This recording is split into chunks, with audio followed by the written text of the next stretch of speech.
Hatimaye wa Palestina katika eneo la Gaza City wameamua kukimbia mji. Ni baada ya mashambulizi makali ya kukera na ya mauaji ya kutisha yanayofanywa na Israel.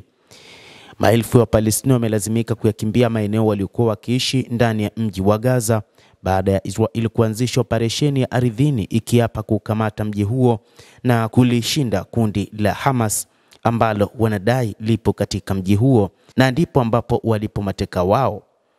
Picha na mikanda ya video katika mitandao mbalimbali ya kijamii inawaonyesha wakazi wa mji huo wakiukimbia mji kwa kutumia magari yaliyosheheni vifurushi vya mizigo ikiwemo magodoro, lakini baadhi wakionekana wakitembea kwa miguu, wengine wakipakia katika baiskeli, lakini pia wazee wakitembea kwa miguu.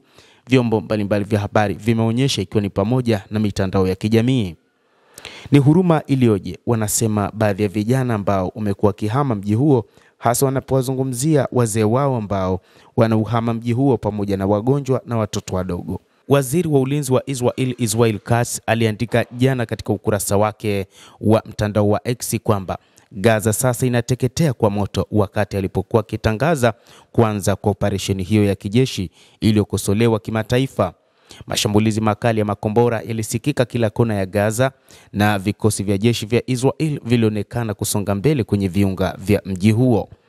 Operesheni hiyo ya ardhi ilitanguliwa na mashambulizi mazito ya anga mnamo majuma matatu yaliyopita, ambayo kwa sehemu kubwa yaliporomosha majengo ya rosheni katika eneo la mji huo wa Gaza City. Mataifa yamepaza sauti kukosoa operesheni ya Israel ndani ya jiji la Gaza.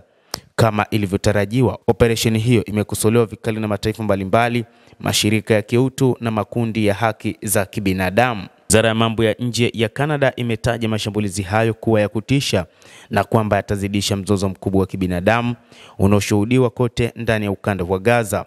Ukosoaji pia umesikika kutoka nchini Uingereza, Uturuki, Cuba, Ireland, Uhispania na Umoja wa Mataifa, wote wakitazama namna ambavyo Israel inatenda ukatili wa kutisha kwa raia wa Palestina wanaoishi katika eneo hilo la ukanda wa Gaza, hasa eneo la Gaza City. Hata hivyo, Marekani imechagua kukaa kimya, na waziri wa mambo ya kigeni wa Marekani Marco Rubio aliyekuwa ziarani nchini Israel mwanzoni mwa juma alionyesha kuunga mkono lengo la Israel la kuendelea na mashambulizi ndani ya Gaza. Washington pia imemwalika kwa mara nyingine tena waziri mkuu wa Israel Benjamin Netanyahu kwa mazungumzo katika ikulu ya White House hapo Septemba 29. Netanyahu atamtembelea rais wa Marekani Donald Trump baada ya kumaliza kuhutubia mkutano wa hadhara kuu ya Umoja wa Mataifa unaoendelea mjini New York. Hiyo itakuwa safari ya 4 ya Netanyahu mjini Washington tangu Trump aliporejea madarakani tangu mwezi Januari. Netanyahu hata hivyo ameionya Hamas kutowadhuru mateka wake, huku nchi zaidi zikitambua Palestina.